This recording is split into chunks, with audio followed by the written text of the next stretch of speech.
into College Game Day. It's Pete Thamel's birthday. Oh, they got the duck on.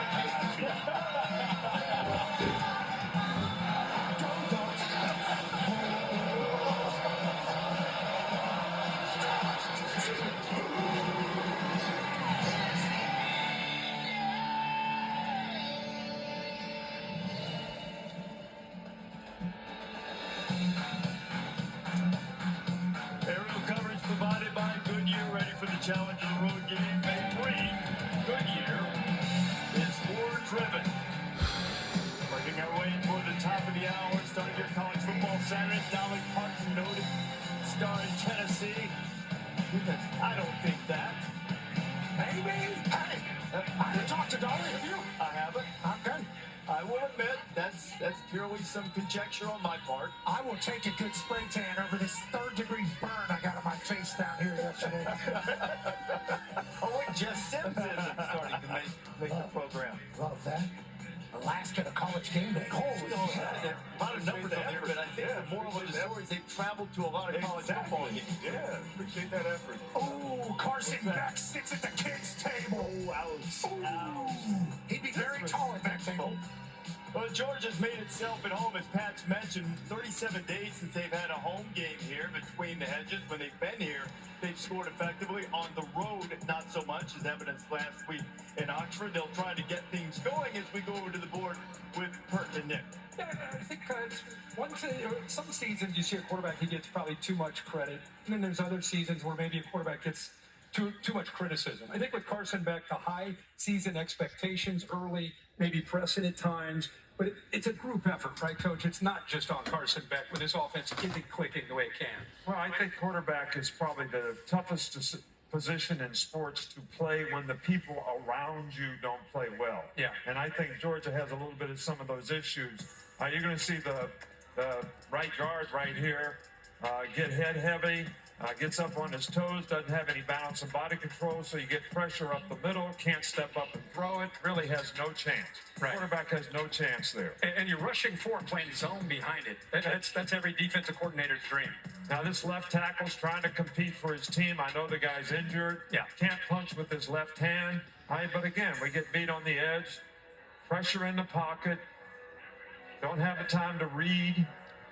Another sack. Negative plays. And these are drive-stopping plays when you get sacked. Right. All right, this is trying to get the running back going at Frazier, and the ball pops out. Good game. This ball ends up coming out. Positive play. Carrying the ball in your stomach like this is a great way to get it ripped out because you have no strength when you don't hold it high and tight. Yeah, but this is a well-blocked play by the offensive line. Does a nice job there. Does a nice cut. Yeah. Runs behind his pads. And that's what you worry about with a freshman. He'll be playing tonight a lot because ETN is out. My so first Frazier year teaching, will have to step lesson up planning and was become rough. that guy. I was spending so much time after school. Stopping play. Right. All right, so here you're going to see the tight end. Pick route, which is a screen and go. Well, we're going to hit him right in the face mask. Right. But now we got an issue with the drop ball. You get a little pressure, but the quarterback doesn't still stepping up. Ball hits him in the face mask. It's only hesitation. By the way, he's been getting beat a lot outside of this kid. Outside, so he's spinning back inside. And look, he's starting to feel that. So I think it affects his vision, it affects his focus. No time as a quarterback here. He's 6'15". Would look for the window to make this throw. What happened? Doesn't have time to adjust to get a window. Double tip ball. They gets intercepted. Ball in. Another crouch. Gets complete. Now, everybody helps him. This guy progressions. This is why everybody thinks he's the top guy in the country coming into this year. But he has the opportunity to operate on this play. Yeah. He's got time. He can look the defense off over here, read back to the left, deliver the ball accurately on the dig route, small window, makes a big play, an explosive play. So George is very capable on offense. Carson Beck is very capable.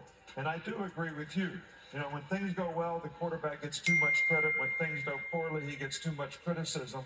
But I think it's a group effort that's going to get them Georgia's offense rolling. And this line's done a pretty good job most of the year until last week against Ole Miss. They're going to have to step up and be challenged again against a great defensive front with Tennessee. And these receivers, it's a combination of drops. It could be Carson on one play. It could be the running game not working. So this has been a collective effort, the good and the bad. And we'll see what Georgia can do tonight. I believe in Georgia's offense. I think they'll bounce back. Good.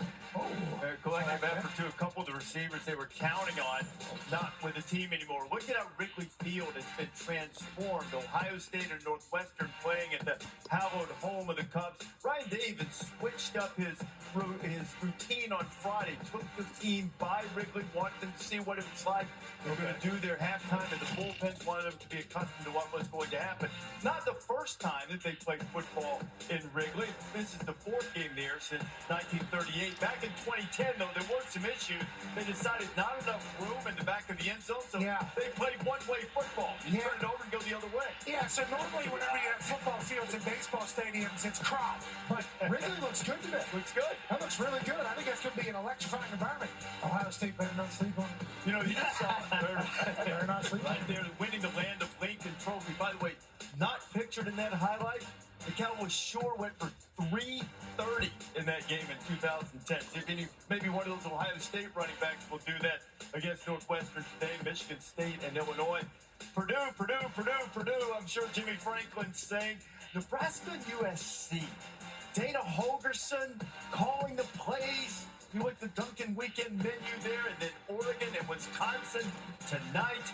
We mentioned earlier in the show the last time Wisconsin had number one coming there. They beat Ohio State. But the Ducks seem to be the team that has handled all of their road trips. They've handled their business with great efficiency. Yeah, I think Oregon has been the most consistent team week in and week out. And this is going to be a challenging game plan at Camp Randall. That's a tough place to play.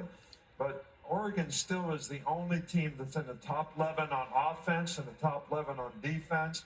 And I think they have a complementary offense. They got a great quarterback, but they got really good receivers. And the combination of them making explosive plays make them difficult to stop. Yeah, I like what I see coming out of Oregon, but my only issue right now is they've been kind of bitten by the injury bug. Maybe about a half a dozen players are either out or questionable going into the game today.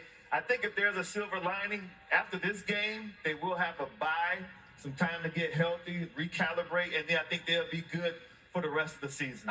And like you're saying, I think it's about a couple things. They had 12 penalties against Maryland. Clean that up. Yeah. Injuries. Tez Johnson not playing. You know, Birch has got a little bit of a ding. Jordan James has been playing through some nagging injuries.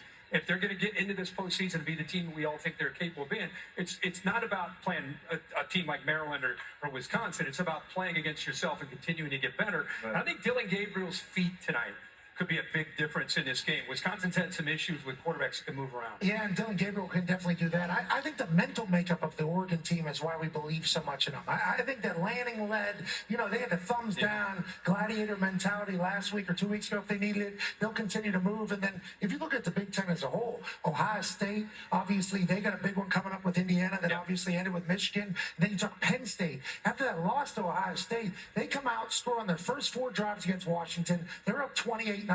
They kind of put that loss to Ohio State to bed. So when you talk about the top of the Big Ten, there's big that if you lose, you're going to be gone. And Oregon obviously can slip up. But you talk about Ohio State, Penn State, there's a lot on the line against teams that they should definitely handle. Yeah, we've seen a lot of teams stumble in that situation. The Hoosiers aren't playing. They've got Ohio State next week, but they use their time efficiently. Did you see the story Thamel broke this morning? Congrats, Sig. 8 years extension. He might be making Henry Silver money these days, too, right? You think? I think he's 10X actually. Came out. Okay, is that what it was? Yeah, actually, 10X that. Yeah, which he deserves. He's brought a lot to Indiana. Lock him down, maybe build up that stadium a little bit there on the run. But Big Ten, obviously, very strong. Very, very strong. You see the playoff predictor for those teams in the Big Ten, 4 in the top 5. First time that's happened for one conference, Steve. Yeah, and we made a big deal about conference realignment, teams joining new conferences. That's the thing with Oregon. I mean, they haven't even had to sweat. They have to sweat tonight in Camp Randall. They made it look so easy. And just Pat, going back to your point about what they've done in the mindset with Coach Lanning. One other thing too with USC and Nebraska, USC's starting Jaden Maeva. Right, Made that yeah. announcement during the bye week. So those offenses tonight. My other was he was the freshman of the year in the Mountain West last year. UNLV. He started quarterback for UNLV. Yeah. Not sure that Miller Moss is really playing that badly. That seems like you got to do something. Somebody do something. And Dana Holderson with Raul, I'm excited for that, for Nebraska. You know what else you can be excited about is Cade Klubnik. I know they've lost against this highly ranked team, third in the country, as we talked about earlier, touchdown passes. DoorDash counting us down to kickoff between Pitt and Clemson. Yeah, it's always fun to watch Narduzzi's teams when he plays against Clemson. They try to out-tough them. You know, and I'm sure Dabo prides himself on being able to go on the road and meet that. Defense has been up and down. You're going to go with that backup quarterback that we talked about earlier, see if he can hold it up.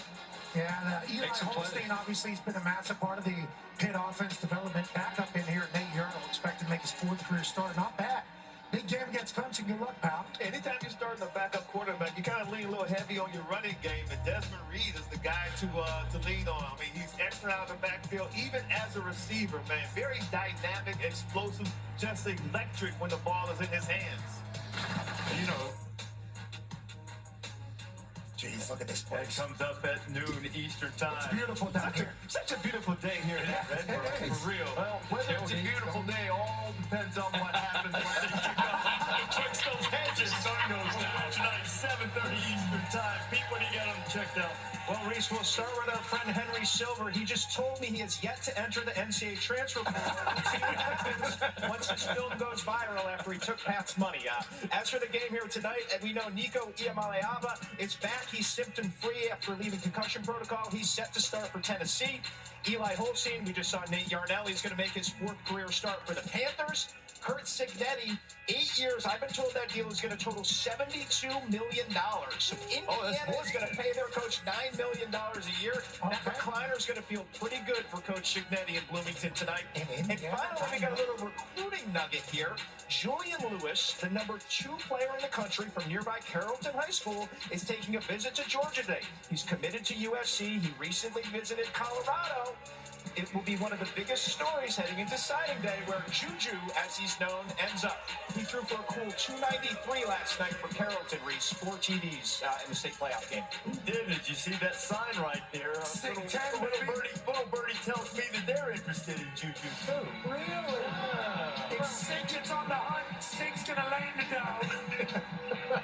We'll see if the Vols can land the dogs tonight. Breaking down the X's and the O's as we get ready for this SEC showdown. And Cody Rhodes and LC's headgear. No, are we going to have Ugg up here, Kurt? You're usually in charge of that, aren't you? Jess, what? It's an early Friendsgiving, Reese. We got a 6-legged turkey. And here comes the food now. For the Thanksgiving food, this is the game day tailgate. Oh yeah.